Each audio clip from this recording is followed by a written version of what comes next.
Brit Hume is one of America's most respected journalists.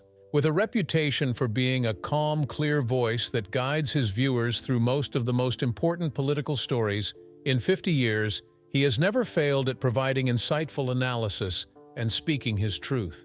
During his tenure at ABC News and moving on to Fox News, his reputation over the years was widely known as a reliable source and was cemented by the accolades and respect he received for his efforts. However, behind the glitz and glamour of his successful career lies a personal tale of grief. Hume experienced a loss that left a permanent imprint on him at the height of his career. This experience shook him to his core, changed his faith, and put his strength to the test. Now, at the age of 81, Hume looks back on how he managed to move on from that period of time. In this video, we will be looking into his personal life, his resilience, suffering, and the path that molded his life and legacy. Join us as we explore his inspiring journey. Early life of Brit Hume. Alexander Britton. Hume was born on June 22, 1943. He was born to George Graham Hume and Virginia Powell, née Minigorode, Hume in Washington, D.C.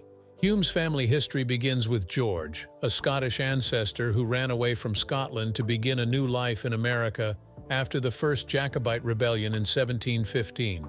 George was the son of the 10th Baron of Wedderburn, and it is pretty clear that his journey was just the beginning of a legacy based on tenacity, a quality that was most definitely passed through the generations to Brit Hume. Hume attended St. Albans School in Washington, D.C., where he was classmates with Al Gore, who would later go on to become the Vice President of the United States. He later graduated from the University of Virginia in 1965 with a Bachelor of Arts in English. Although he didn't exactly make use of it, it was this degree that laid the foundation for the strong communication skills that would serve him well throughout his journalism career. Career of Brit Hume. After graduating from the University of Virginia, Brit Hume didn't initially set out to pursue journalism. In fact, he only stumbled into it because he needed a job. In his 2012 interview with Stephen Ress, he recounted, "I had no inkling that I was going to be a journalist, no idea what I wanted to do, and then a very great blessing occurred, which was that I was out of college. I was married by the fall of that year. I graduated in 1965, and by the fall of that year we had a child on the way and I had to find work. And I didn't really know what to do. I majored in English, which turned out to be a complete waste of time for the profession I ultimately chose. I tried to get a job teaching English and that didn't work. And I went to an employment agency in Hartford, Connecticut, where I was living because my wife's family was from up there, and they had room and we were living with my wife's mother. And they found me a job as a club reporter on the old Hartford Times, which I snapped up because I had to have work. But when I got into that newsroom on the first day and sensed the atmosphere, I knew I was home. It was a clattering space with this reverent spirit and something happening all the time." Hume once noted that his passion for the work was sparked by the welcoming environment of the Hartford Times newsroom. He said that he thought it was the coolest place he had ever been. Call it intuition, but he knew he had found his calling the moment he stepped foot in there. "I loved it from that first day, and I've never really been anything other than a reporter and now a commentator," Hume remarked. After his amazing experience at the Hartford Times, he went on to work for United Press International and subsequently at the Baltimore Evening Sun. This marked the beginning of a lengthy and prosperous journalism career. Between 1970 to 1972, Brit worked for syndicated writer Jack Anderson. During this time, Brit acquired useful skills in investigative journalism. He also penned his first-ever novel, Death and the Mines, Rebellion and Murder in the United Mine Workers, around the same time, and it was released by Grossman Publishers in 1971. This book contains the involvement of the United Mine Union coal firms and the United States Bureau of Mines in the exploitation and abuse of coal miners. Through the book, Hume courageously displayed his emerging interest in the brutality and corruption that plagued the mining industry. It was during this same time, in 1971, that he discovered a major political scandal while working on a piece for Anderson's magazine Washington Merry Go Round. The account alleged that the Nixon administration's Department of Justice dropped an ongoing antitrust prosecution against ITT Corporation. This was perceived by critics as potential favoritism after the corporation reportedly donated $400,000 to the 1972 Republican National Convention. Afterward, Anderson went again and released a number of classified documents that revealed that the Nixon administration had secretly backed the Indo-Pakistani War, which violated the administration's declared policy. Due to the sensitive nature of what they had uncovered in 1972, the Central Intelligence Agency, CIA, started to keep an eye on Anderson and his employees, including Brit Hume. They were probably there to protect or threaten Anderson and his family, as it was not an uncommon trend, quite an ongoing pattern really, for the government to overreach, given that investigative reports were considered a threat during this time. The documents detailing this surveillance were later uncovered during the Gerald Ford administration. They were revealed through congressional hearings and a Freedom of Information Act, or FOIA lawsuit, which helped expose the extent of government spying on journalists and others during the Nixon era. These revelations were part of the Family Jewels documents, which disclosed covert and often illegal activities conducted by the CIA, further highlighting the dangers of unchecked government power. With the help and mentorship of Anderson, Brit showed the importance of investigative journalism in exposing the government's corruption and shortcomings was highlighted with this exposé, as it exposed truths behind American foreign policy and political power. This work was pivotal in shaping Hume's career, demonstrating his early involvement in uncovering significant political stories. In 1973, Hume moved on to become the Washington editor for More magazine, a publication focused on press criticism. Emphasizing his progress the following year in 1974, Doubleday published Hume's second book, Inside Story, further solidifying his growing reputation as a writer and journalist. Around this time, life seemed to favor him with its blessings as he began his lengthy and significant career in television journalism that same year when he started serving as a consultant for ABC. 2 years later, in 1976, he was offered a full-time job as a correspondent, which he did for 11 years. During these years, he covered significant political topics in the United States Senate and House of Representatives. Hume's unique style of reporting attracted a lot of attention, and after his groundbreaking work on the documentary shows Close Up, he was nominated for television's first Academy Award in 1979. In 1984, Brit was tasked with the assignment to cover Walter Mondale's campaign and George H.W. Bush's 1988 campaign. This both skyrocketed his career and gained him experience at the forefront of political matters. In 1989, he got promoted to the position of Chief White House Correspondent for ABC, and he went on to cover the administration of President Bill Clinton and George H.W. Bush. He didn't do all these alone, as he worked closely with well-known ABC anchors Charles Gibson and Peter Jennings, who helped to develop his political reporting abilities significantly. On the side, he made significant contributions to a number of ABC's main shows, including This Week, Nightline, and a lot of other special shows that had been created by the network. Hume's work at ABC established him as one of the top political reporters of his time. His insightful reporting and ability to handle complex political stories helped shape the network's coverage of major events, from presidential campaigns to international crises. In 1996, Brit Hume made a big career decision, as he decided it was already time up with ABC, and forged on to the newly established Fox News channel, where his wife had just been promoted to head the Washington bureau. This change was essential and significant, but seemed unreasonable because he had a growing and long-lasting career at ABC, but chose to leave it for another network that was still in its infancy. Although even till the last day he spent at ABC News, his work was widely appreciated. In fact, at his final news conference as ABC's chief White House correspondent, President Bill Clinton praised Hume's work, acknowledging his professionalism and objectivity, stating, "I think all of us think you have done an extraordinary professional job under Republican and Democratic administrations alike." This tribute highlighted the respect Hume had earned from both sides of the political spectrum during his time at ABC. On leaving ABC News for Fox News, he landed in big shoes as he was appointed Washington managing editor. His job in this leadership position was to oversee the network's coverage of political events, make sure that this coverage was compliant with the standards placed by Fox News editorial, and manage the operations of the Washington bureau. On getting there, in a bid to keep things interesting while offering in-depth political coverage on the network, Hume started organizing a news program based in Washington for the 6 p.m. time slot. However, the Lewinsky affair involving Bill Clinton was the talk of the town and even dominated most headlines in January 1988. On recognizing the urgency of the news and how the public was hungry for reliable reporting, Hume's wife encouraged him to launch the show right away, despite it not being fully prepared. Eventually, a special report with Brit Hume premiered in the 6 p.m. slot that evening. The public's interest in the Lewinsky scandal, along with other major political events, contributed to the show gaining a wider audience over time. Although Brit recounted that, like any other venture, they had their days of little beginnings, but key events increased their viewing gradually. Brit said that one of the events that grew his audience was the Florida recount. It was a very important event that decided the outcome of the election between A.I. Gore and George W. Bush.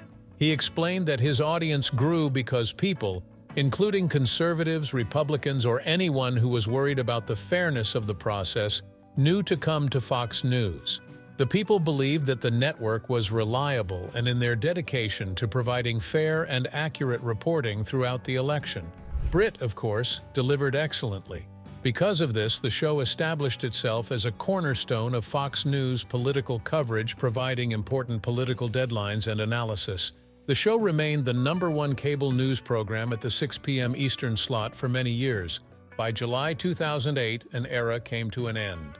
Hume announced that he would be stepping down as anchor of a special report with Brit Hume, a program he has hosted since its inception in 1998. Before anyone could start to feel bad about the news, he made it clear that he would not be completely leaving Fox News. After a wonderful 10-year run, his last day as anchor of the special report show was on December 23, 2008. He said during the show, "I will not be back here tomorrow night at 7. But I hope you will, as Brant Baer and Megyn Kelly will be anchoring our election night coverage starting from 6:001. That was his way of introducing his successor, Bret Baier, who was then serving as Fox News' chief White House correspondent. Though Hume retired from daily anchoring, he transitioned into a new role as a senior political analyst for the network. He also became a regular panelist on Fox News Sunday, continuing to offer his insights and commentary on major political events. On January 3, 2010, during an episode of Fox News Sunday, Brit Hume made a controversial suggestion regarding professional golfer Tiger Woods, who was dealing with public criticism due to the disclosure of his infidelity and its effects on his family life. Hume publicly gave Woods the advice to think about becoming a Christian so that he could find amendments and start over. Hume suggested that Christianity offered forgiveness and redemption, which he believed could help Woods navigate the fallout from the scandal and repair his personal relationships. Some interpreted his remarks as strongly favoring his faith. Some people praised him for his comments, commending his openness with faith, while others criticized him for it, wondering if it was appropriate for a journalist to take such a personal religious stance in a public setting. This incident marked one of the most controversial moments of his career. On September 6, 2016, Brit Hume was announced as the new anchor of On the Record, a Fox News program, after the show's longtime host, Greta Van Susteren, unexpectedly left the network. At the time he stepped into the role, the 2016 presidential race was already in full swing. Hume, who has been known to never disappoint, provided coverage and analysis of one of the most contentious and intensely watched elections in modern history. Brit Hume's debut as host of On the Record was a significant success, attracting 2.4 million viewers, which was a very noticeable increase compared to what the former host Greta Van Susteren pulled in when she was in charge. This noteworthy boost in viewership showed Hume's capacity to hold audiences' attention because regardless of the fact that it fell within the closing days of the controversial 2016 election, the boost happened. While he saw the show to the end of the election, his position as host was temporary. On November 4, 2016, Fox News announced that Tucker Carlson would take over the time slot with a new show. This show premiered on November 14, 2016. In May 2020, during the pandemic, he found himself at the center of another controversial topic when Brit Hume remarked on Joe Biden's style of wearing a face mask during an appearance, contrasting it with Donald Trump's approach. This comment echoed the widespread political controversy surrounding mask wearing, which has become an issue of contention in public and political discussions. Later, in September 2020, Hume made another controversial statement, claiming that Biden was senile.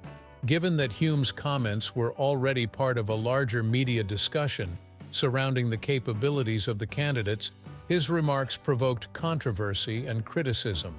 While his supporters viewed Hume's remarks as a direct criticism of Biden's ability to lead, critics accused him of being biased. Hume was part of Fox News's team providing live coverage of the 2020 United States presidential election on election night.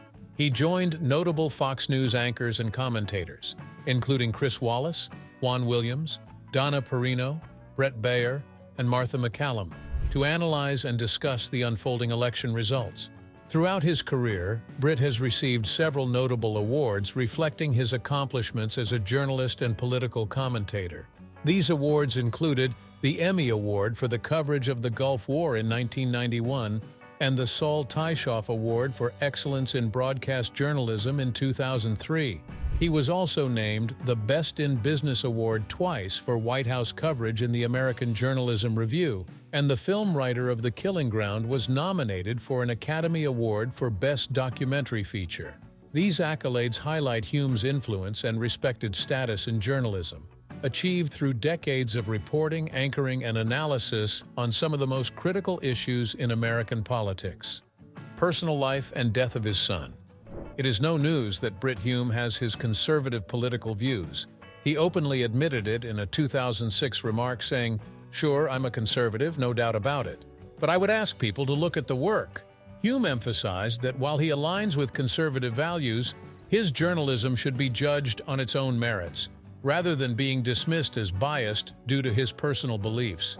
Brit Hume got married to Claire Jacob Stone on February 10, 1965. While the details of their relationship or the reasons are not widely publicized, their marriage ended in divorce.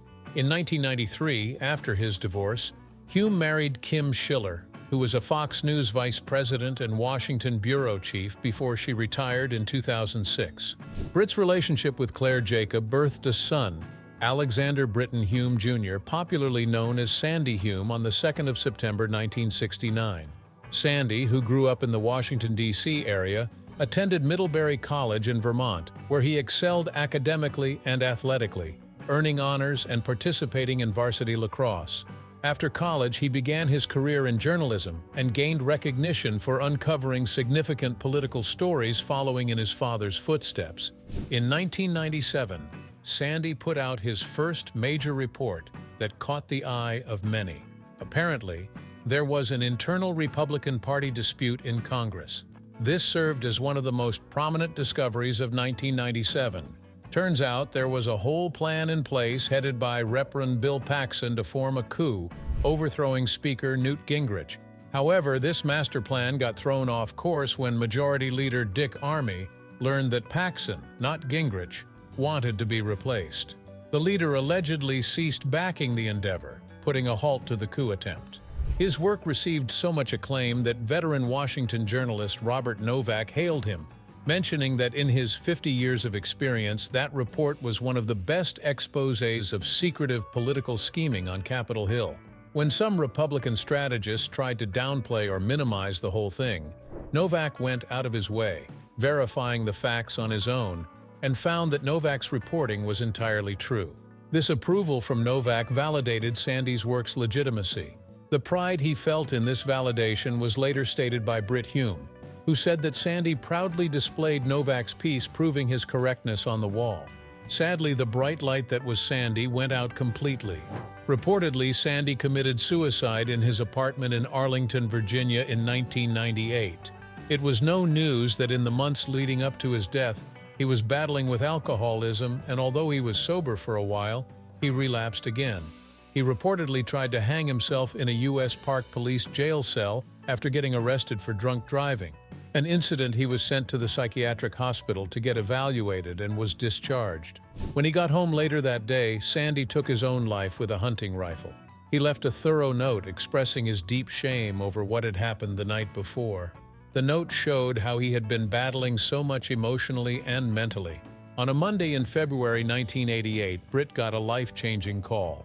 On this call, he was told that his son had taken his own life. Brit said, "I was staggered by his loss. It's like something is amputated from you that is never going to be back. There is a sense of darkness that comes over you about life and the world. It's as if nighttime descends on your heart, and you just have to get through it." He was shaken by his son's death. However, Brit recalled the overwhelming support he received during these dark times. He recalled that despite his home address being relatively private, he was overwhelmed with letters of condolence in the weeks after the incident.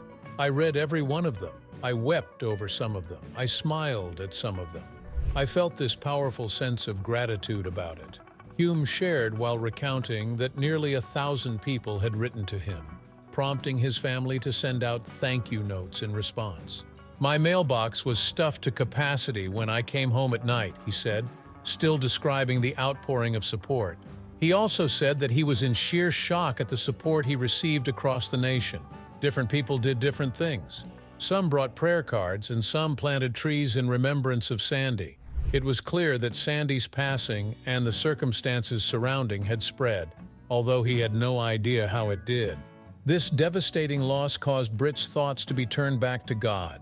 He told the Brody File that he saw the face of God after his son committed suicide. In this interview, he talked about his early years spent in the Episcopal Church where he was even baptized. He recounted being a Christian and learning and reciting the liturgy every day throughout his 9 years at an Episcopal boys' boarding school. But as he grew into manhood, he described himself to have become a nominal Christian, giving little or no consideration to Christ. However, following the great loss that hit him in the prime of his life, a turning point came. It was then his faith was tested. "When something shattering like that happens," Hume said, "it can be a moment where you find out what you really believe." Despite the heartache and pain of the loss, he felt that God was present, offering him strength and a sense of assurance. "I knew I believed," he shared, emphasizing the overwhelming force of that belief during such a difficult time. Still reflecting on the profound emotional impact of the support he received, saying, "I felt enormously lifted by it, and I felt grateful for it." Hume described the experience as feeling like he was seeing the face of God. At that moment, he realized something deeply significant about his own faith. "I said to myself, well, Hume, turns out you're a Christian. Now what are you going to do about it?" he shared, emphasizing how this journey brought him back to God. His outlook on life and religion was altered by this insight, which led him to more fully embrace his convictions. In addition to deepening his faith, the incident inspired him to consider the ways in which his spiritual development might impact his relationships and career. Ever since, Brit Hume has been unapologetically loud about his faith. He made sure to discuss his faith on and off camera. He even discovered creative ways to incorporate his faith in his work life, aside from sharing his views publicly. One remarkable instance is when he gave a copy of Jesus Rediscovered to fellow broadcaster Fred Barnes, actively guiding in the way of Christ. This resulted in Fred introducing him to former football star and minister Jerry Leachman. Together, the three men established a house church and a study group for journalists to strengthen their relationship with Jesus. His wife, Kim, was not without her own struggles. She had her own personal battles, which extended beyond the loss of Sandy. She started drinking at age 14, which should not really come as a shock since she grew up with alcoholic parents. One day at 26, she woke up feeling too ill to go to work and worried about losing her job. This marked a turning point in her life. Fortunately for her, she didn't lose the job, but these intense feelings led her to a desperate moment where she told God to end her life. She figured God's response was a resounding no, which caused her to drastically change. It was here that she surrendered completely to Christ. Now, Kim and her husband Brit study the Bible together for a year in an effort to deepen their religion. She launched her faith-based blog, kimhume.blogspot.com, to discuss her thoughts and spiritual revelations. Brit testified as well that while he wished he could say his faith had grown immensely, his journey has been more gradual. He shared that every morning he gets up to make coffee, only to find his wife ahead of him, already reading the Bible, a practice she follows every year. Hume admitted that while he's only gone through the Bible once, he often feels as though his wife is ahead of him in her spiritual walk. However, he remains committed, recently coming from a Bible study group that he attends every other Monday. Now, every year, a prize is awarded to honor exceptional political reporting in honor of Sandy Hume. This award is the National Press Club's Sandy Hume Memorial Award for Excellence in Political Journalism. Also, before the bright light Sandy died at 28, he had been pursued by Fox News and U.S. News and had also been nominated for a Pulitzer Prize. Brit Hume also has a daughter, Virginia Hume, born in 1965. She has a career as a writer and communications professional. Virginia has also made a name for herself by working for 25 years in different positions relating to traditional marketing, political communications, and public relations. She contributed to The Weekly Standard, a well-known American political magazine, and worked in a political role as the Deputy Press Secretary for the Republican National Committee, RNC. With more than 35 years of journalism experience to draw from, Brit Hume's life has been marked by both professional success and personal loss. From his distinguished journalism career to the heartbreaking loss of his son, his story is one of strength, faith, and transformation. Through his struggles, Hume found a deeper connection to his Christian faith, showing how even in the darkest times, there can be a path to healing and purpose. As we reflect on his journey, we might ask, how do difficult experiences shape our beliefs? Can pain lead to a stronger sense of faith, as it did for Hume? His story encourages us to think about how we face challenges and how they shape our lives. Let me know what you think in the comments section. Don't forget to like, share, and subscribe for more. Thank you for watching.